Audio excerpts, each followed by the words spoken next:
La ville de Saint-Denis vous présente Dionysité, le MAG.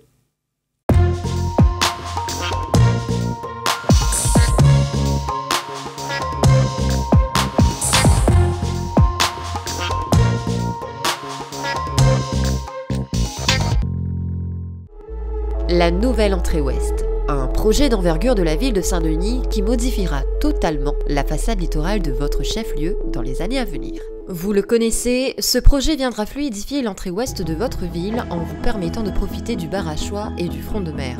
En attendant, Dionysité MAG vous propose de prendre quelques nouvelles.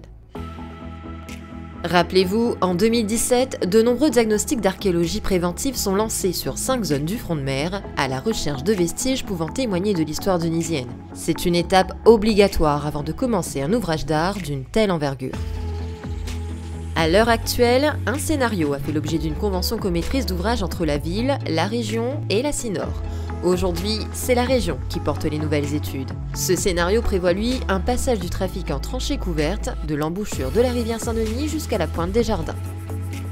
Et pour permettre une pose correcte de cette tranchée qui nous fera gagner sur l'océan, des sondages géotechniques ont été nécessaires. Ces derniers ont fait remonter à la surface un pan de notre histoire. Tas de fer pour certains, découverte exceptionnelle pour d'autres, voici des pièces historiques qui s'apparenteraient aux vestiges de l'ancien pont volant La Bourdonnais. Nous sommes ici au bar à choix, port principal de l'île de la Réunion depuis 1735 jusqu'à 1900 à peu près. C'est toute la Réunion et toute son activité qui a débarqué ici pendant toute cette période. La valeur de ces vestiges est extrêmement importante dans la mesure où nous n'avons pas d'autres exemples sur l'île de ce type d'infrastructure. C'est assez exceptionnel. Conscient de l'intérêt archéologique de cette découverte, la ville a pris soin de se rapprocher de la confrérie des gens de la mer afin qu'elle procède à une expertise. L'association d'archéologues sous-marins possède une grande connaissance du littoral réunionnais et contribue à la valorisation du patrimoine maritime.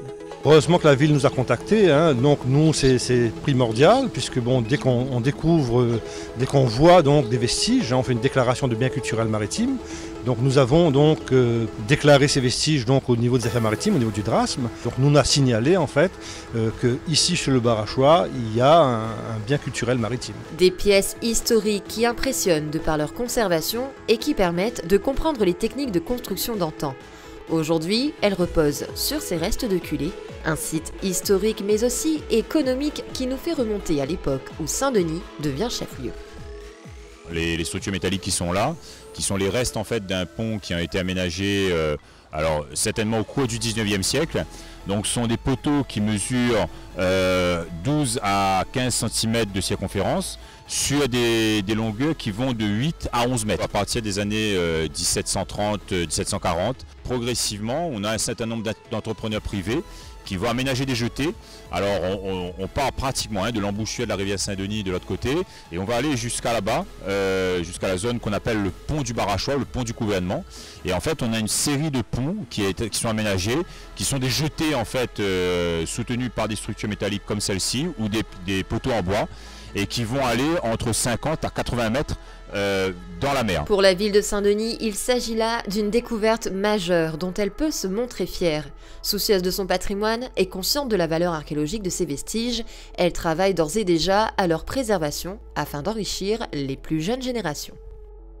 La nouvelle entrée ouest passe sur cet espace. Maintenant, on doit faire un travail archéologique, patrimonial, pour que l'ensemble de notre population puisse s'enrichir de cette connaissance, de cette découverte, mais vivre, et c'est ce que souhaitent tous les jeunes aujourd'hui. Dans l'attente d'une réponse du DRASM, le département des recherches archéologiques subaquatiques et marines, concernant l'avenir de ces vestiges, Saint-Denis et la confrérie des gens de la mer se montrent prêts à faire leur devoir de mémoire. Ces découvertes n'empêcheront pas Néo de voir le jour, le chantier s'y adaptera et se réalisera dans les règles de l'art. Rendez-vous fin 2023 pour le démarrage officiel des travaux.